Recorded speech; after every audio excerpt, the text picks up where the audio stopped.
ရေခဲပြင်းဟော်ကီပွဲကိုစီရန်လှည့်ပြီးတော့ဖွင့်လှစ်ပေးရတဲ့အထိ International Celebrity တယောက်ဖြစ်လာခဲ့တဲ့ဂျိုရှိုဘန်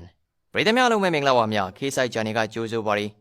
နိုင်ငံတကာ Celebrity တွေပဲစီရန်လှည့်ခွင့်ရှိတဲ့နေရာမှာဗန်ကပထမဆုံးချိန်ဖြစ်စီရန်လှည့်ခွင့်ရရှိခဲ့ပါရီဒါကဗန်ကတာမန်အားကစားမတူအဆင့်ထက်ကျော်လွန်ပြီးတော့လူမှုတိုင်းဝိုင်းကအတိမတ်ပြုတဲ့ထင်ပေါ်ကျော်ကြားသူဖြစ်သတ်မှတ်ခံရခြင်းကိုပြသနေပါရီဒီလိုပွဲကြီးပွဲကောင်းနေရဲ့အဖွင့်အခမ်းအနားမှာထင်ပေါ်ကျော်ကြားသူဖြစ်သတ်မှတ်ခံရခြင်းဟာအလွန်လွန်ထူးခြားတာဖြစ်ပါရီဒီလိုမျိုးပါဝင်ရတာကအားကစားလောကပြင်ပနယ်ပယ်တွေဖြစ်တဲ့ဖြောပြရေးမီဒီယာလူမှုရေးစတာတွေမှာပါသူကဩဇာရှိသူတူဖြစ်လာပြီးဖြစ်ကြောင်းလေးဖော်ပြတာဖြစ်ပါရီနိုင်ငံကနာမည်ကြီးတွေအတွက်ပထမဆုံးချိန်ပေးတဲ့ခွင့်ရေးမှာဗန်ပါဝင်ခွင့်ရတာကသူ့ရဲ့လူကြိုက်များမှု popularity နဲ့ media value မြင့်မားမှုကိုမိမောင်းထိုးပြလိုက်တာဖြစ်ပါရီ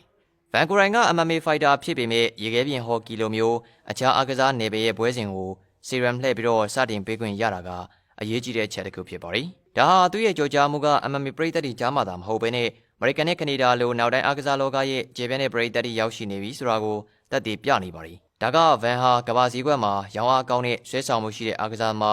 marketable athlete တူဖြစ်လာနေပြီလို့သုံးသပ်လို့ရနေပါရီဗန်ဟာ international celebrity အဆင့်ကိုရောက်ရှိနေပါပြီနိုင်ငံကပြိုင်ပွဲတွေမှာမြန်မာနိုင်ငံသားတဦးအနေနဲ့အောင်မြင်မှုတွေရယူပြီးတော့နိုင်ငံဂုဏ်ကိုမြင့်တင်ပေးနိုင်တဲ့သူတစ်ယောက်အဖြစ်ကမ္ဘာကအတိမတ်ပြုလာတာကမြန်မာပြည်အတွက်တကယ်ကိုဂုဏ်ယူစရာဖြစ်ပါရီသူရဲ့အောင်မြင်မှုတွေကမြန်မာနိုင်ငံကမျိုးဆက်သစ်လူငယ်တွေအတွက်လည်းကမ္ဘာအဆင့်မီစံပြပုဂ္ဂိုလ် role model ဖြစ်လာမှာသိကြပါရီ